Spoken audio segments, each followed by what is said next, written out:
الحمد لله رب العالمين الصلاة والسلام على سيد الأنبياء والمرسلين أما بعد فأعوذ بالله من الشيطان الرجيم بسم الله الرحمن الرحيم الصلاة والسلام عليك يا رسول الله وعلى آلك وأصحابك يا حبيب الله الصلاة والسلام عليك يا نبي الله وعلى آلك وأصحابك يا نور الله نبی پاک صلی اللہ تعالی علیہ وآلہ وسلم شاہ موجودات صلی اللہ تعالی علیہ وآلہ وسلم درود و سلام ان پر پڑھنا یہ بڑی سعادت مندی کی بات ہے۔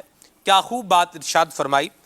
آقا کریم فرماتے ہیں من صلی علیہ فی کل یوم 500 مرۃ، کہ جو شخص مجھ پر روزانہ 500 مرتبہ درود پاک پڑھے گا اسے انعام کیا ملے گا؟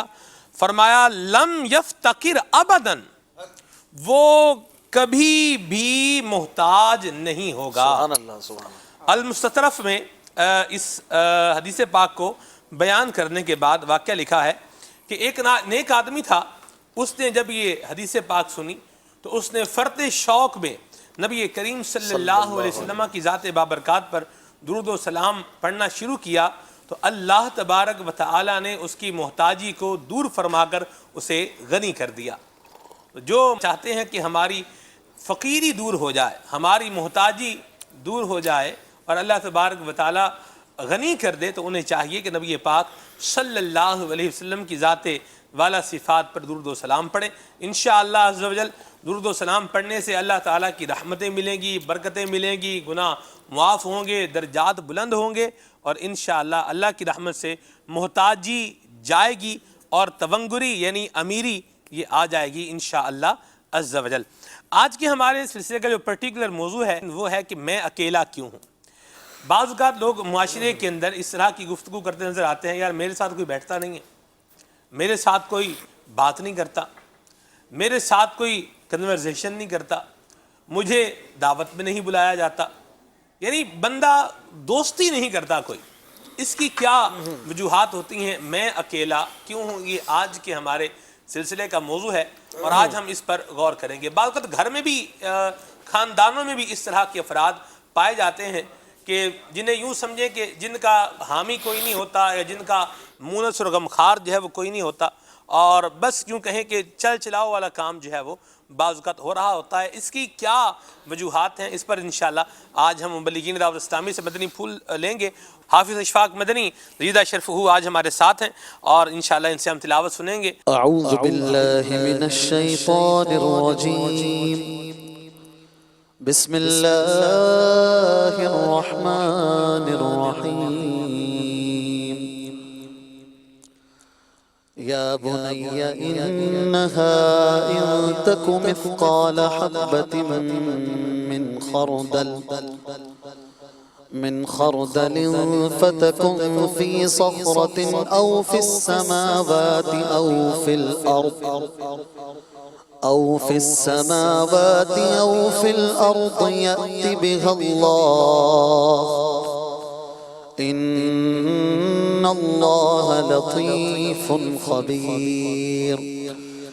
يا بني أقم الصلاة وأمر بالمعروف وانه عن المنكر واصبر على ما أصابك إن ذلك من عزم الأمور، ولا تصعر خدك للناس ولا تمش في الأرض مرحا إن الله لا يحب كل مختال فخور، واقصد في مشيك واغضض من صوتك إن أنكر الأصوات لصوت الحمير۔ آمنت بالله صدق اللہ العظیم۔ سبحان اللہ سبحان اللہ۔ یہ کچھ مدنی پھول بھی آیات کے حوالے سے۔ آپ کا جیسے آج موضوع ہے، الحمدللہ ہمارا موضوع ہے میں اکیلا کیوں ہوں۔ اللہ تبارک و تعالیٰ نے قرآن پاک سورہ لقمان میں حضرت لقمان حکیم کے چند وہ مدنی پھول، وہ تربیت کی باتیں جو آپ نے اپنی اولاد کو دیے تھے، ان کا ذکر خیر فرمایا، انہیں پسند بھی کیا ہے، اور گویا اپنی قبولیت کی مہر اس پر ثبت فرمائی ہے کہ انہوں نے اپنے بیٹے کو کیا نصیحتیں وصیتیں فرمائی تھی۔ جی اگر ہم غور کریں تو ہم ان میں سے کئی میں مبتلا ہیں جو برائیاں انہوں نے چھوڑنے کا فرمایا اور چھوڑے رکھنے کا فرمایا اور ان کے قریب نہ جانے کا فرمایا، اور اگر ہم انہیں اپنا لیں تو ہم بھی لوگوں سے قریب ہو سکتے ہیں، ہماری جو ایک اکیلا پن ہے وہ دور ہو سکتا ہے، اور کئی وجوہات جن کی وجہ سے ہمیں لوگ اکیلا چھوڑ دیتے ہیں، وہ خرابیاں، وہ اخلاقیات کی پستی وہ ختم ہو جائے اور ہم ہر دل عزیز بننے کی طرف آئیں، لوگ ہم سے محبت کرنے لگیں اور ہمارے کردار کی خرابیاں دور ہوں۔ مثال کے طور پر ایک تو یہ کہ اللہ تعالیٰ کی نافرمانی بندہ نہ کرے، کیونکہ گناہ جو ہے نا وہ بہرحال نحوست لاتا ہے، ٹھیک ہے نا۔ بندہ کتنا ہی ظاہری طور پر اچھا بن جائے، لوگوں میں گھلنے ملنے والا، لیکن جب رب کا نافرمان ہوتا ہے اور اپنے رب کا ہی جو ہے نا وہ فرما بردار نہیں بنتا اور لوگوں کے سامنے ظاہری طور پر نیک بننے کی کوشش کرتا ہے، تو بہرحال بعض اوقات جو ہے نا اس کا عیب بھی کھل جاتا ہے اور لوگ اس سے پھر دور ہو جاتے ہیں، وہ اکیلا رہ جاتا ہے۔ جیسے کہ اللہ ہمارے عیوب پر پردہ ہمیشہ رکھے اور ہمیں معاف فرما دے۔ تو ایک بڑا پیارا مدنی پھول حضرت لقمان نے دیا کہ بیٹا، نیکی ہو برائی ہو، جب تو نے اسے کر دیا تو وہ کہیں پر بھی کیا ہو، زمین کے کسی ٹکڑے پہ کیا ہو، کسی غار میں چھپ کے کیا ہو، بہرحال اللہ تبارک و تعالیٰ کے سامنے وہ ظاہر ہے اور قیامت کے دن وہ لے آئے گا، یأتی بہ اللہ، یأتی بہ اللہ، وہ آ جائے گا، اور جب وہ آ جائے گا تو پھر سوچ تیرا کیا ہوگا، اور پھر اس دن اگر اللہ تعالیٰ نے کرم کیا اور ہمارا عیب چھپا لیا تو ہم انشاءاللہ کامیاب ہوں گے، اور اگر اس دن ہمارا عیب کھل گیا تو شرمندگی کے سوا کیا ہمارے ہاتھ ہوگا۔ ہم ذرا سا تصور کریں ناظرین کہ ہم کوئی گناہ کر رہے ہیں، ہم یہ سمجھیں کہ ایک ویڈیو کیمرہ چل رہا ہے اور کسی مقام پر کسی میدان میں وہ کیمرہ جو ہے، وہ ویڈیو جو شوٹڈ ہے، وہ جو اس ریل میں ہے وہ پلے کر دی جائے، تو ہمیں کتنا شرمندگی اور افسوس سے گزرنا پڑے گا۔ قیامت کے دن گویا ہم سمجھے اس عمل سے گزر رہے ہوں گے کہ ہمارا جو عمل ہے وہ سب کے سامنے لایا جا سکتا ہے، ہمارا عمل اللہ تعالیٰ کے سامنے ہوگا، اور اگر اللہ تعالیٰ ناراض ہوا اور وہ عمل سب کے سامنے آ گیا، گویا وہ ریل کھل گئی اور وہ عیب جو چھپا ہوا تھا وہ ظاہر ہو گیا، تو ہم کیا کریں گے؟ کتنی عزت ملی ہوئی ہو لیکن پھر ذلت و خواری سے دوچار ہونا پڑے گا۔ اسی طرح نیکی کی دعوت کا حکم دینے کا حکم دیا، برائی سے بچنے کا حکم دیا، نماز پڑھنے کا حکم دیا۔ یہ وہ کام ہے، آپ جماعت سے نماز پڑھیں سلمان بھائی تو آپ کتنے سارے لوگوں سے مل لیتے ہیں۔ سبحان اللہ، آپ چند دن ایک مسجد میں با جماعت نماز ادا کریں، آپ کے کئی دوست بن جائیں گے، آپ کو دوست بنانے کی ضرورت نہیں پڑے گی، بن جائیں گے، ہیلو ہائی ہو جائے گی، امام صاحب سے ایک دوستی ہو جائے گی اگر آپ اچھی طرح ملنے والے ہیں۔ تو جو ہے یہ نماز جو ہے یہ آپ کا اکیلا پن دور کرتا ہے۔ پھر اسی طرح دیکھا جائے تو انہوں نے یہ بھی فرمایا کہ اپنی چال کو آہستہ رکھو، اپنے چلنے میں جو ہے وہ نرمی اور عاجزی رکھو، اور اپنی آواز بھی پست رکھو، چیخا چیخی اور خواہ خواہ کا روب ڈالنے کے لیے اور زور سے بات اس لیے کرنا کہ میری بات سب پر حاوی آ جائے، تو یہ بھی اس کو بھی پسند نہ فرمایا، اور یہ بھی بیان فرمایا کہ اللہ تعالیٰ تکبر کرنے والے کو پسند نہیں کرتا ہے، اور اپنی آواز کو پست رکھنے کے حوالے سے بھی فرمایا کہ اگر بلند آواز ہی زیادہ محبوب ہو، زیادہ پسندیدہ ہو، تو گدھا بڑی بلند آواز نکالتا ہے لیکن کتنی بدصورت اس کی آواز ہوتی ہے۔ تو آواز کی بلندی اور زیادہ زور سے بولنا اور بحث کرتے رہنا خامخواہ، یہ آپ کو حاوی نہیں کرتا، ہر دل عزیز نہیں بناتا، محبت آپ کی محبت دوسروں کے دل میں نہیں آتی، بلکہ حقیقت میں آپ کی گفتگو کی شائستگی، نرمی اور آپ کے مدلل بات وہ لوگوں کے دل میں آپ کو اتارتی ہے۔ تو یہ بات اور یہ انداز بھی اور رب کی رضا کے لیے ہو، تو یہ ساری چیزیں اگر آپ اپنائیں گے تو انشاءاللہ ہو سکتا ہے آپ کا اکیلا پن دور ہو، اور آپ یہ نہ کہیں کہ میں کیوں اکیلا ہوں، مجھے کوئی منہ نہیں لگاتا، میرے ساتھ بیٹھتا نہیں ہے، مجھے لے کے نہیں جاتے ہیں تو مجھے ڈراپ کر جاتے ہیں۔ تو اس کی وجوہات پر خود بھی غور کرنا چاہیے۔ صحیح، بندہ کس کیٹیگری کا ہے اس پر غور کرے۔ بڑی پیاری بات کہی۔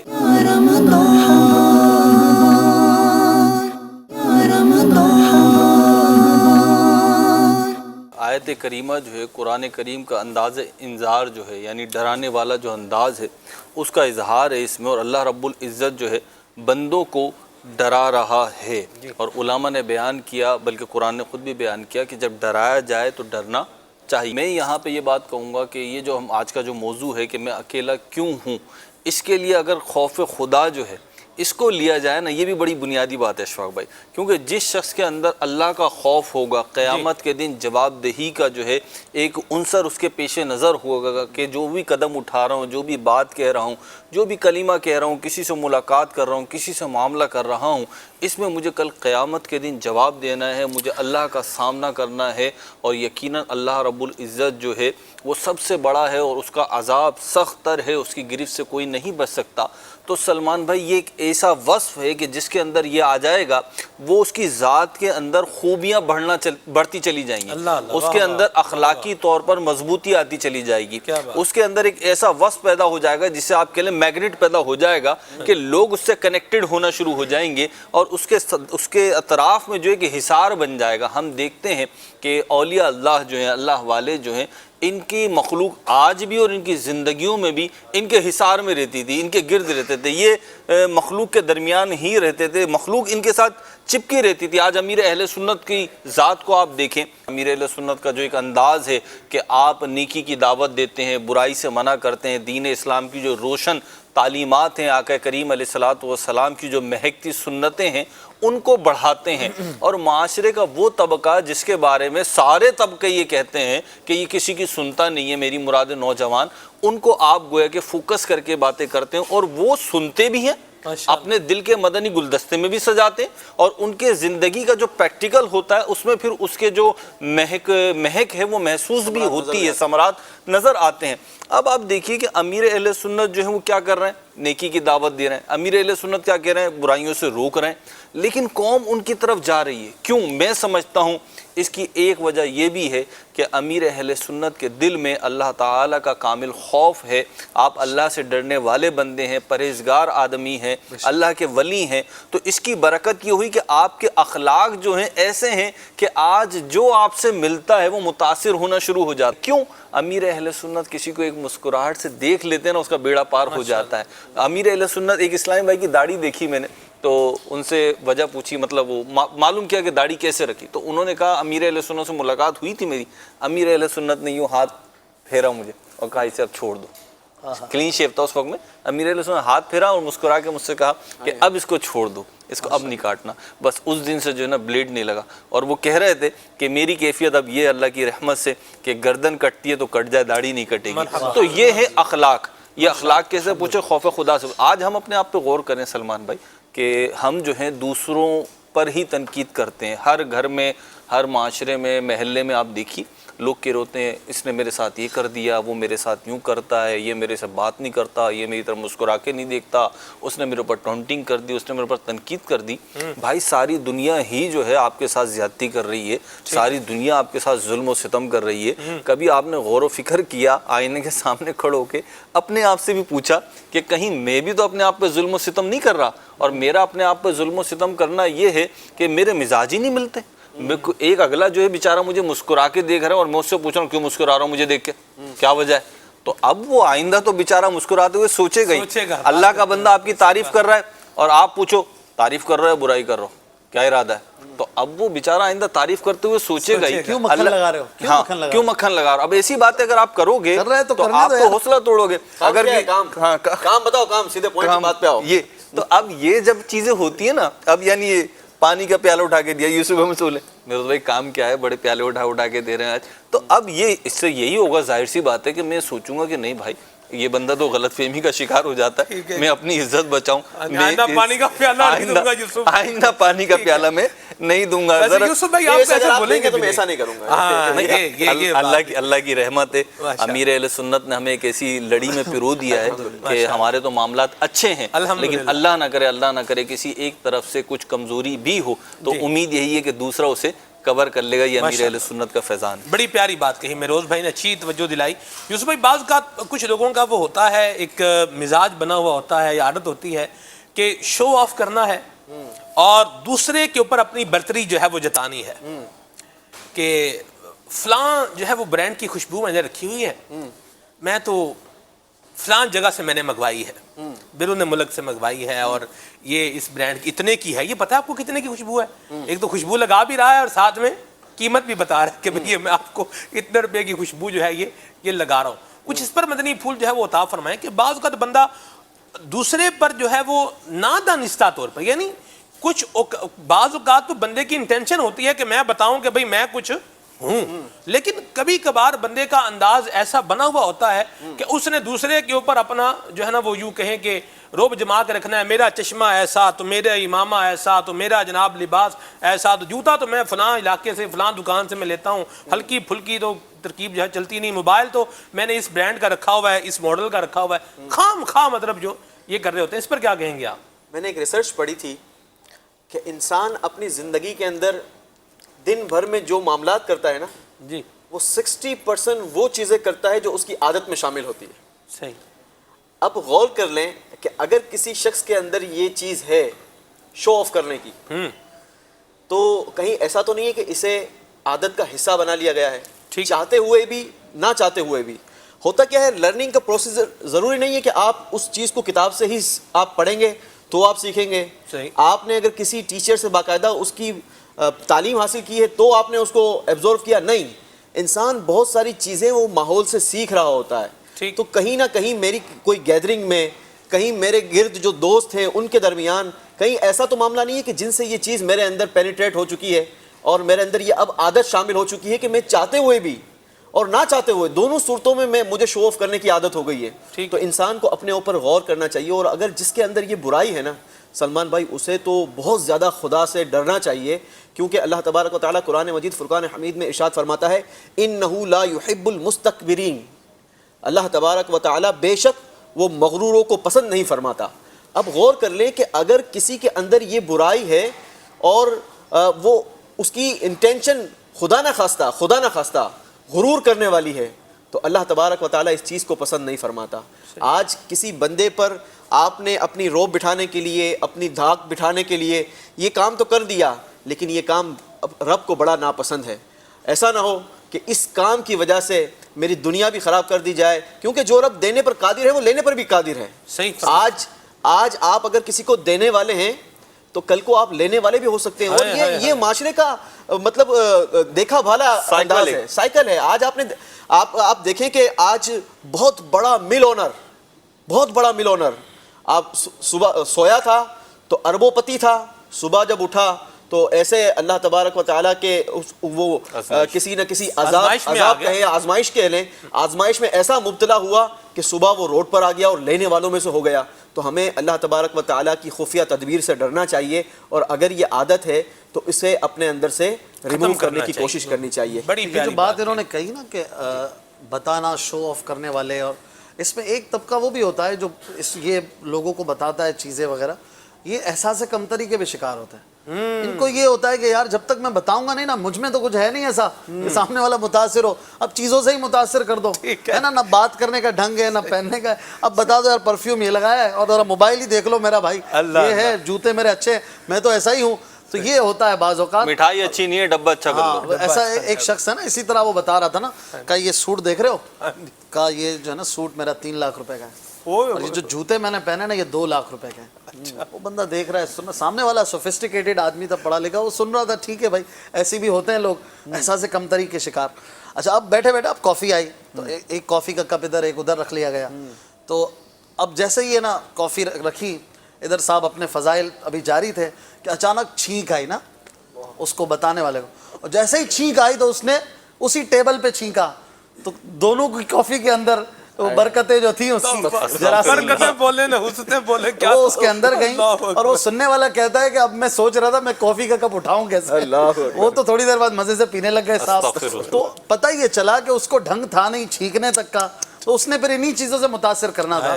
تو یہ ہوتا ہے کہ احساس کمتری کا شکار ہوتے ہیں تو پھر اپنی چیزیں بتا رہے ہوتے ہیں. تو بعض اوقات آپ کا بتانا آپ کو ذلیل کر رہا ہوتا ہے، سامنے والے کے دل میں عزت نہیں بڑھ رہی ہوتی.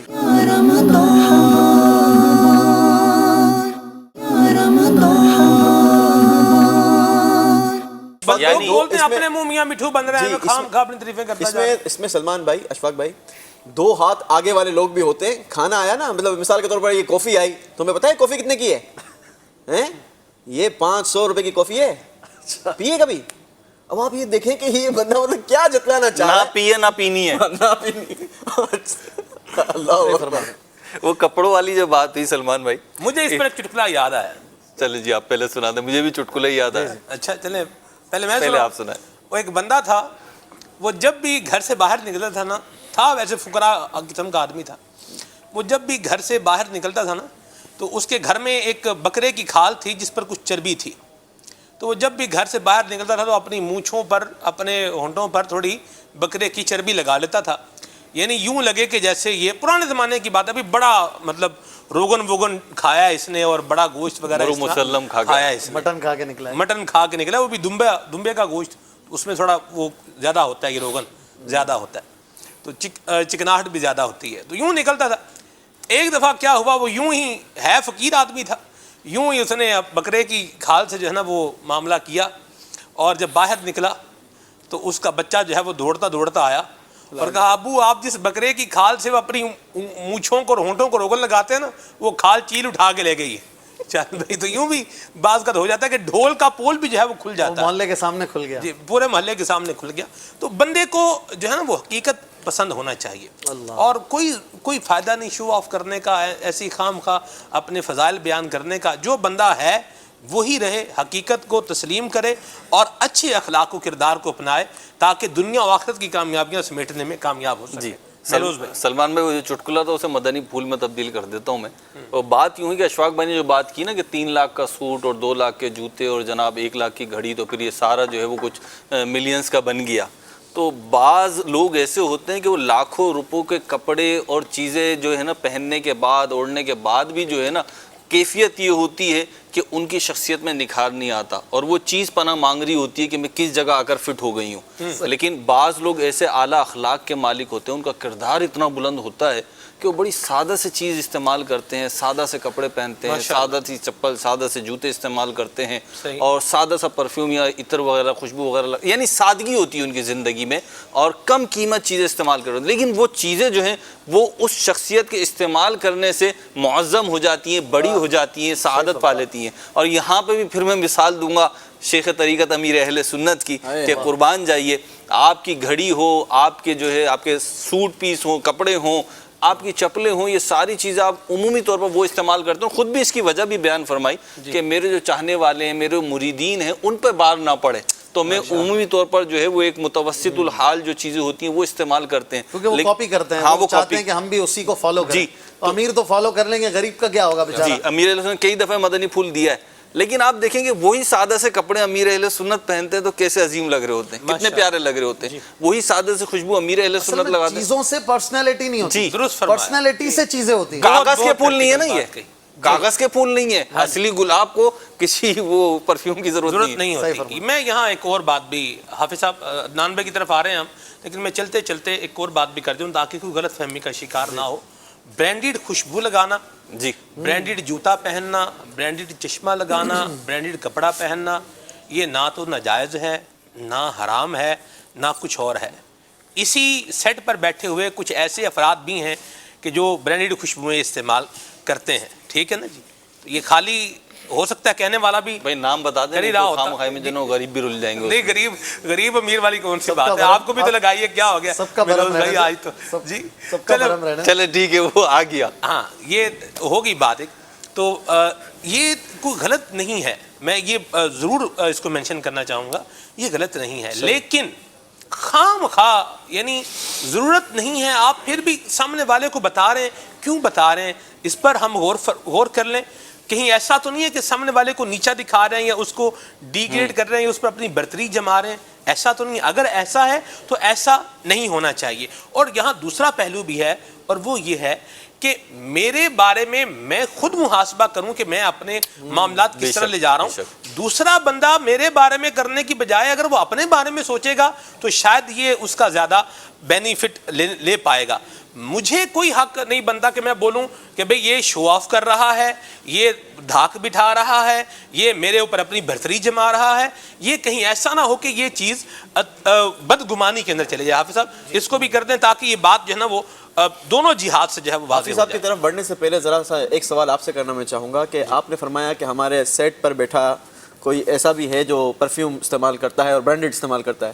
ہو سکتا ہے کسی کے ذہن میں سوال ہو کہ آپ کو کیسے پتا چلا کہ وہ پرفیوم برانڈیڈ استعمال کرتا ہے؟ دیکھنے سے پتہ چل جاتا ہے نا یوسف بھائی, برانڈ کا ایک نام ہوتا ہے، جب آپ وہ دیکھیں مطلب وہ گے دکھا کہ دکھا کے لگاتا ہوگا آپ کو. اور دیسی گھی کی ایسا نہیں خوشبو ہے یہ دیسی تو گھی کی خوشبو بتا دیتی ہے جی کہ دیسی ہے. دیسی گھی ہے، اور اصلی ہے یا نقلی ہے یہ بھی پتہ چل جاتا ہے. اصلی کو پھر اصلی اس کے آدمی لیے پہچان لیتا ہے. اس کے لیے پھر پہچان بھی چاہیے. چلیں جی، جی آپ سب ارشاد فرمائیں. یقیناً جو شخص اس طرح کا رویہ رکھ رہا ہے، ظاہر سی بات ہے جب تک وہ خود سے اس بات کا اظہار نہ کر دے کہ میرا مقصد یہ ہے، میں نے تو آپ کو ذلیل کرنا مقصود تھا، میرا آپ کو نیچا دکھانا مقصود تھا، اور عام طور پر ایسا ہوتا نہیں ہے. تو اپنے مسلمان بھائی کے ساتھ حسن ظن رکھنا چاہیے، اور اگر کوئی اس طریقے پر چل رہا ہے تو اس کی اصلاح کے لیے کوشش کرنی چاہیے. ٹھیک ہے کہ اسے اس طرح کا مطلب ذہن نہ بنے اس کا. تو مسلمان بھائی کے ساتھ خیر خواہی کا اور اپنے مسلمان بھائی کو نیچا دکھانے کی بجائے اس کے ساتھ عزت افزائی والا معاملہ کیا جائے، اس طرح کا ذہن ہونا چاہیے. گفتگو ایسی کریں کہ ہمارے پاس بیٹھا بندہ اپنے آپ کو کم تر فیل نہ کرے، یار میں تو ایسا نہیں ہوں.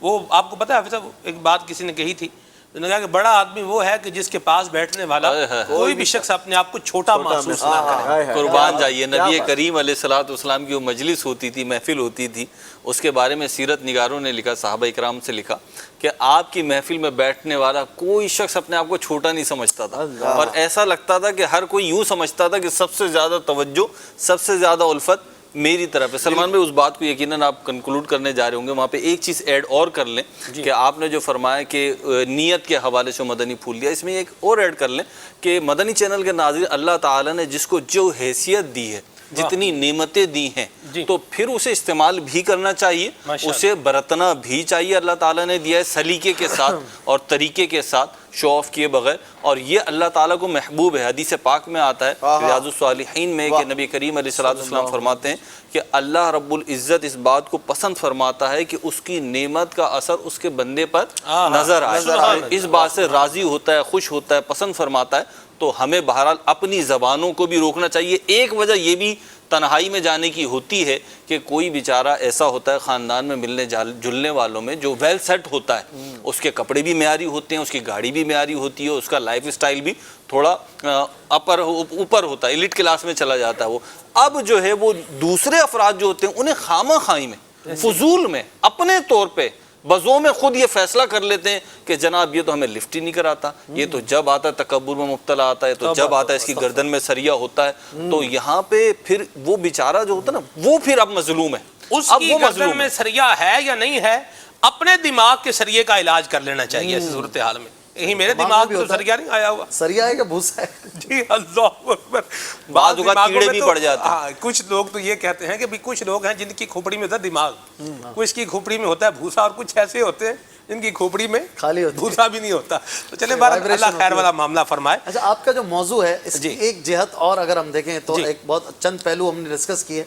اگر اس میں اعلیٰ حضرت کے ایک شعر سے تھوڑا سا رہنمائی لیں. اعلیٰ حضرت نے ایک جگہ پہ کہا، ساتھی ساتھی کہہ کے پکاروں، ساتھی ہو تو جواب آئے، پھر جھنجھلا کر سر دے پٹخوں، چل رہے مولا والی. ایک اور جگہ پر عرض کرتے ہیں کہ ایک طرف آدائے دین، ایک طرف حاسدین، بندہ ہے تنہا شاہ تم پہ کروڑ. وہ بھی ایک اکیلے پن کا اظہار ہے.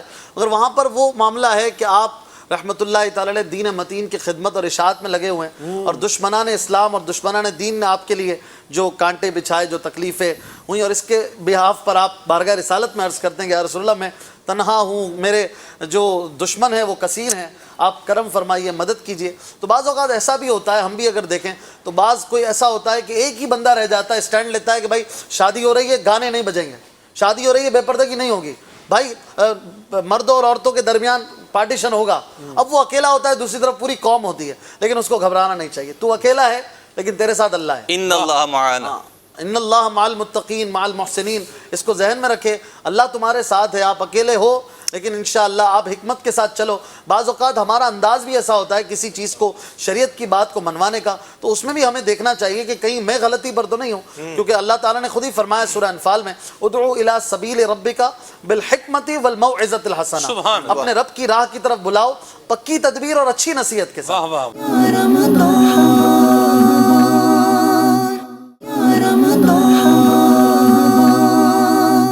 جب اس طرح طرح آپ بلائیں گے. یعنی آپ اگر چاہ رہے ہیں پارٹیشن ہو, گانا نہ بجے, بے پردگی نہ ہو, تھوڑا سا اپنا بیہیویئر آپ اچھا رکھ کے, لہجہ نرم رکھ کے آپ سمجھانے کی کوشش تو کریں. پھر آپ کو لگتا ہے کہ اب نرمی سے کام نہیں چل رہا اور سامنے والے وہ ہیں کہ جن پہ مجھے سختی کرنا واجب ہے, وہ اس کیٹیگری کے, جیسے بیٹی ہے یا اس طرح کی بہن وغیرہ, جن کے لیے شریعت اجازت دے کہ آپ اس حد تک انہیں ڈانٹ کر یا سختی کے ساتھ سمجھائیں, تو وہ ایک الگ پہلو ہے. لیکن ہر جگہ پر سختی کا حکم نہیں ہوتا. آپ اپنا ایٹیٹیوڈ دیکھیں, آپ دین کا کام کر رہے ہیں لیکن آپ کو غصہ آ جاتا ہے, نماز کے لیے بولتے ہوئے آپ جھڑک دیتے ہیں, کوئی نماز نہیں پڑھ رہا اس کو ڈانٹ دیتے ہیں, تو پھر آپ کے اپنے بیہیویئر سے آپ اکیلے ہو رہے ہیں. نیکی کی دعوت کو بلیم مت کیجیے. لیکن نیکی کی دعوت دینے والے بعض اوقات اس طرح تنہائی کا بھی شکار ہوتے ہیں. امیر علیہ سنت بھی تو کہتے ہیں نا, میں اکیلا ہی چلا تھا جانب منزل مگر لوگ ملتے گئے کارواں بنتا گیا. تو یہ ہوتا ہے ابتدا میں لوگ اکیلے ہوتے ہیں. سرکار دو عالم صلی اللہ علیہ وسلم بھی اکیلے چلے, مگر آج دنیا کے چپے چپے میں آپ کی مبارک خوشبو پھیلی ہوئی ہے.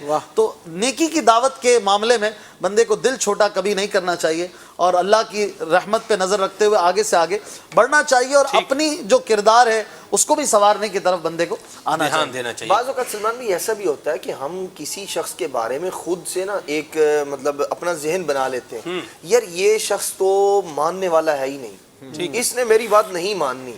خاندان میں بعض افراد ایسے ہوتے ہیں جن کے متعلق اس طرح کی باتیں مشہور ہو جاتی ہیں, اب مارے ڈر کے یا وہ جو ذہن میں خود سے ایک خود ساختہ مفروضہ قائم کیا گیا, پھر اس پر صغرا کبرا حکم سب کچھ لگا کے اپنے ذہن میں یہ بات بنا دی گئی, یہ سخت آدمی ہے, یہ کسی کی نہیں مانتا. اب بعض حالانکہ اچھا پھر ایسا بھی ہوتا ہے کہ ایک شخص وہ غلط رستے پر جا رہا ہے, باوجود اس بات کا احتمال ہونے کے اگر میں اس سے بات کروں تو یہ مان جائے گا, لیکن وہ جو سارا خاندان یا چند افراد کہہ رہے ہوتے ہیں نہیں اس سے بات مت کرنا ورنہ یوں ہو جائے گا وہ ہو جائے گا, اور ایک آدمی ہمت کر کے آگے بڑھتا ہے اور اس سے اچھے انداز میں گفتگو کرتا ہے کہ میرے بھائی یہ بات یوں نہیں, یہ کام اس طرح ہونا چاہیے. اور میں جیسے وہ کہتے ہیں نا, آدھی بات پر ہی سامنے والا بالکل آپ کی رائے سے اتفاق کرتا ہے, کہتا ہے آپ بالکل بجا فرما رہے ہیں, میں آپ کے ساتھ ہوں جی. اب وہ جو ایک ذہن بنا دیا گیا, یہ یعنی بعض لوگوں کے بارے میں تنہا ہو جانے کے جو اسباب ہیں یا بالکل اس کو جدا کر دینا ہے, اس کے اندر لوگوں کی رائے بھی بڑی کار فرما ہوتی ہے کہ وہ خود سے یا ایک آدھ بار کبھی ایسا معاملہ ہو گیا اس پر حکم کلی لگا دینا کہ نہیں یہ ہمیشہ ایسے ہی کرتا ہے, تو یہ درست نہیں ہے, درست نہیں ہے. ایک صحیح کا بیان ہے, ایک شادی کی تقریب تھی, اس کے اندر اسی طرح کا معاملہ تھا. تو اب وہ جو دولہا تھا وہ ایک ان کے ہاں ایک رسم تھی, تو وہ اس کو پسند نہیں کر رہا تھا کہ اس کو نہیں ہونا چاہیے, خلاف شریعت ہے یہ, لیکن باقی سب کے سب اوہو نہیں فلاں رشتہ دار ہے وہ ناراض ہو جائے گا, فلاں رشتہ دار ہے وہ ناراض ہو جائے گا, فلاں رشتہ دار ہے ناراض ہو جائے گا. گھر کے افراد میں سے ایک شخص نے بات کی اور وہ سب کے سب اس کی بات سے متفق ہو گئے, انہوں نے کہا جی یہ گناہ کا کام ہم کرنے والے ہیں. تو پہلے وہ تنہا تھا, ایک آدمی نے اس کو ہمت دلائی اور باقی سب کے سب وہ اس گناہ کے اندر شریک ہونے سے بچ گئے. تو ہمیں خود سے کسی کے متعلق اس طرح کا ذہن نہیں بنانا چاہیے, اور آگے بڑھ کر آپ اچھے انداز میں کسی کو نیکی کی دعوت دینے والے بنیں, کسی کی خیرخواہی کریں. اور عام طور پر فی زمانہ جو ہے نا وہ بہت کچھ ہم یہ لوگوں کے رکھ رکھاؤ کے لیے بھی کر رہے ہوتے ہیں, اور اس کے اندر اگر کوئی ہماری ہمت بندھائے اور اس طرح کا معاملہ کرے تو آدمی وہ اس سے بچ سکتا ہے. ڈاکٹر صاحبان بھی ہمارے ساتھ ہیں, تو ہیلتھ کے حوالے سے کچھ مدنی پھول لیتے ہیں اور سیگمنٹ شامل کرتے ہیں, احتیاط کیجیے. رمضان آیا دنیا کو جگمگایا. ماشاءاللہ, احتیاط کیجیے. جی ڈاکٹر صاحب, کس عنوان پر آج آپ احتیاط کروانے جا رہے ہیں, کیا مدنی پھول عطا فرما رہے ہیں, کیا موضوع لے رہے ہیں ہیلتھ کے حوالے سے, صحت کے حوالے سے, کیا بیان فرمائیں گے؟ اس ٹاپک میں اکثر جو عوام جو ہے نا وہ ڈپریشن کے اندر چلی جاتی ہے. ٹھیک ہے, وہ اپنے آپ کو اکیلے ہی سمجھتی ہے, تو اس کو جنرل ٹرمینالوجی میں وہ یہ سمجھتا ہے کہ میں ڈپریشن میں ہوں, لیکن اس کے سب الگ وہ ہوتی ہیں. لیکن ابھی جو ہم آج ٹاپک وہ کرنے والے ہیں وہ انشاءاللہ عز و جل اس کے حوالے سے گلے کے امراض اور گلے کی جو بیماریاں ہوتی ہیں, گلا خراب ہے. آج کل جو پریکٹس کے اندر ہم لوگ دیکھ رہے ہیں, ہسپتالوں کے اندر جو مریض آ رہے ہیں زیادہ تر جو آ رہے ہیں وہ گلے کے امراض کی وجہ سے, گلے خراب ہو رہے ہیں, نزلہ ہو رہا ہے گا, اور سائنسز کے پرابلم آ رہے ہیں. تو اس کی وجہ سے کچھ اویئرنیس دینی ہے, کچھ مدنی پھول دینے. گلا خراب پلس کھانسی بھی. گلا خراب ہم لوگ بولتے ہیں جیسے فیرنجائٹس, گلا خراب ہوا, اب اس میں آپ کے پھیپھڑے بھی خراب ہوتے ہیں, پھر نزلے کی شکایت بھی ہوتی ہے, سائنس کی بھی پرابلم آتی ہے, سر میں سائنس کیا ہوتا ہے؟ سائنس سمجھ لیں قدرتی طور پہ آپ کے دو اوپر اور دو ادھر ایک ایئر سپیس ہوتی ہے جو آپ کے جیسے ہم آواز ہے بولتے ہیں, اس کے لیے قدرتی طور پہ دی ہوئی ہے. اب جن کو نزلے کی شکایت ہوتی ہے, ان کے جو میوکس جو بلغم ہوتا ہے وہ ان سائنسز میں جمنا شروع ہو جاتا ہے. صحیح, آواز بھی چینج ہو جاتی ہے. جن کو سائنس کا پرابلم ہوتا ہے تو ان کے اوپر کے دانتوں میں تکلیف ہوتی ہے. اچھا. ایک پھر دوسرا ان کے آنکھوں کے اوپر تکلیف ہوتی ہے. تو یہ سارا لنکڈ ہوتا ہے کہ آپ کی جو ٹھنڈی اشیاء, کولڈ ڈرنک, کھٹی چیزیں, ان کا پرہیز. ٹھیک ہے. کلفی آئٹم, ڈاکٹر صاحب کلفی جی, افطاری میں مجھے آپ مدری پھول دیں مرحبا, لیکن میں یہ سوچ رہا ہوں افطاری میں ٹھنڈا شربت بندہ نہ پیے اتنی گرمی کے موسم میں, مجھے بتائیں آپ کیسے, مطلب مزہ کیسے آئے گا؟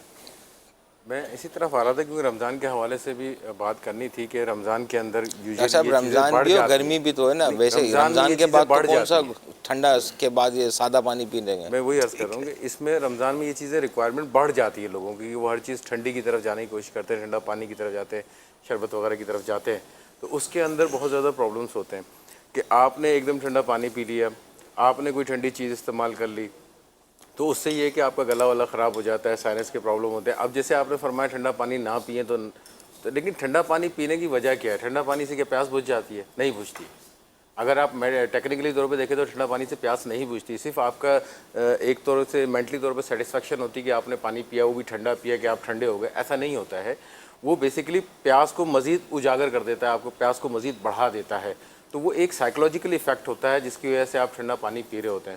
تو بہتر یہ ہے کہ جو نارمل پانی ہے آپ اس کا استعمال کریں, ٹھنڈا نہ ہو بہت زیادہ. ایک جو چلڈ پانی ہوتا ہے نا, یوزلی زیادہ تر اس کا استعمال ہوتا ہے. اگر آپ چلڈ پانی کو استعمال نہ کریں, ایک نارمل ٹھنڈا پانی جیسا لائک مٹکے کا پانی جیسا ہوتا ہے, وہ بھی ٹھنڈا ہی ہوتا ہے.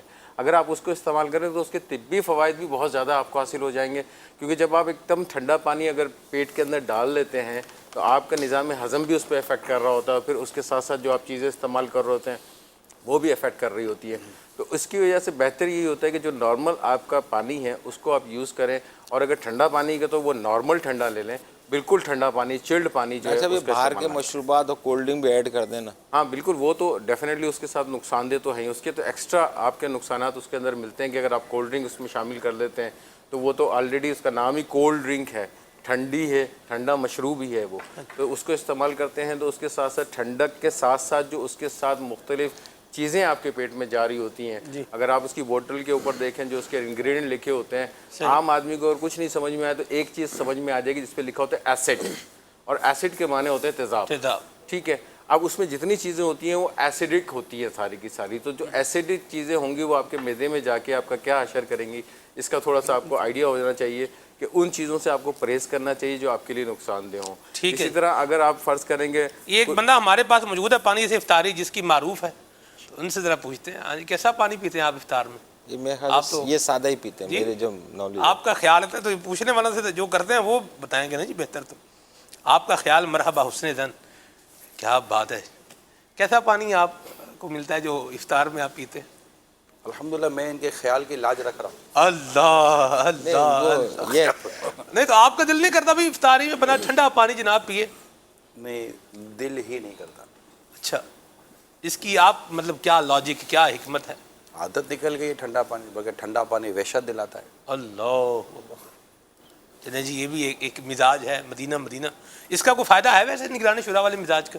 ٹھنڈا پانی اگر بندہ نہیں پیتا اس کا کوئی فائدہ ہوگا بندے؟ بالکل فائدہ ہے. کیا فائدہ؟ جتنی بھی میں نے ابھی آپ کو بیماری بتائی ہیں اپر ایئر ویز کی, جیسے سائنس کی پرابلم ہے, ناک کی نزلے کی پرابلم ہے, ان لوگ کی اگر آپ ہسٹری لے لیں آخر کار یہ لوگ اس پر ڈی این ایس یعنی سرجیکل اس کے اوپر چلے جاتے ہیں. ان کا اگر آپ ہسٹری لیں تو ہمیشہ آپ کو یہی ملے گا, گرمی ہے, ٹھنڈا زیادہ پانی پی رہے ہیں, میوکس ہوتا ہے, جام ہو جاتا ہے. الحمدللہ ہم لوگ افطار میں نا نارمل پانی ہوتا ہے اور اس پہ مٹھاس ہوتی ہے, اور دونوں چیزیں افطار کے عین افطار کے وقت اگر آپ کے پیٹ کے اندر بالکل افطار میں اگر میٹھا جا رہا ہے اور نارمل واٹر جا رہا ہے, اس کے اپنے جو طبی فائدے ہیں نا وہ دونوں کے طبی فائدے ہیں.